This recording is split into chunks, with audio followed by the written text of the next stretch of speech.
Programang ito ay rated SPG. Striktong patnubay at gabay ng magulang ang kailangan. Maaaring may masiselang tema, lengguwahe, karahasan, sexual, horror o droga na hindi angkop sa mga bata.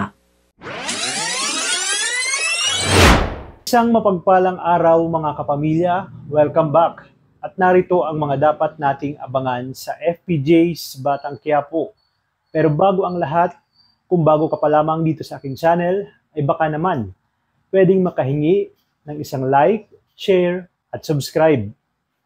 Buo ang loob ni Tanggol na pumunta sa bahay ni Naponggay at ang dahilan ng kanyang pagpunta ay sabay-sabay nating alamin sa dulo ng bidyong ito. Nagtataka si Ponggay kung bakit bigla ang pumunta si Tanggol sa kanilang bahay. Kaya sa pagbukas niya ng pinto ay agad niyang kinuha ang kanyang baril at itinuto kay Tanggol. Iginit ni Ponggay na baka nakakalimutan ni Tanggol ang kanyang sinabi na sa susunod na magkita sila ay kaaway na nga ang turing niya dito. Hindi niya man lang binigyan ng pagkakataon si Tanggol na sabihin o magpaliwanag kung bakit bigla itong pumunta sa kanilang bahay. Kaya sinabi rin ni Tanggol na kung yun umano ang kanyang pasya ay sisiguraduhin niya rin na sa susunod nilang pagkikita ay kaaway na rin ang turing niya dito. Dismiyado siyang lumabas ng bahay ni Naponggay na lingid sa kanyang alam na may mga kalalakihan niyang nag-aabang sa kanya sa labas.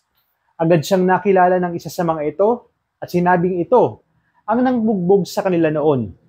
Sinabi nito na ang kapal ng mukha ni Tanggol na bumalik pa mismo sa kanilang teritoryo. Ngayon umano ay sisiguraduhin nilang hindi na ito makakalabas ng buhay doon. Hindi nila alam na nagkamali sila ng kinalaban. Sakto pa naman na mainit ang ulo ni Tanggol dahil sa ginawa sa kanya ni Ponggay. Kaya pinalagan niya na nga ang mga ito. Ipinakita niya ang kanyang tapang at galing na kahit mag-isa lamang siya ay unti-unti niyang napabagsak ang mga ito hanggang sa isa na lang ang matira. Kaya tinutukan niya ito ng baril at hinamon na kung gusto pa umano nitong lumaban. Narinig naman ni Ponggay ang ingay mula sa labas at agad siyang dumating at nagpaputok ng baril para matigil ang kaguluhang yon.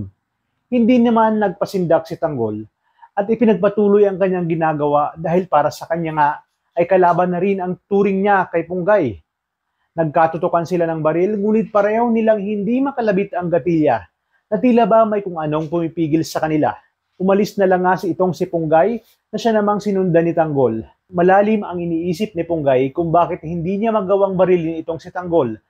Habang naglalakad si Tanggol ay napaisip din siya at sinabi niya sa kanyang sarili na ang nais niya lang daw umano ay magpasalamat kay Ponggay dahil hindi siya nito binaril sa nakaraang nilang engkwentro nang itinakas niya nga ang kanyang lolo Julio.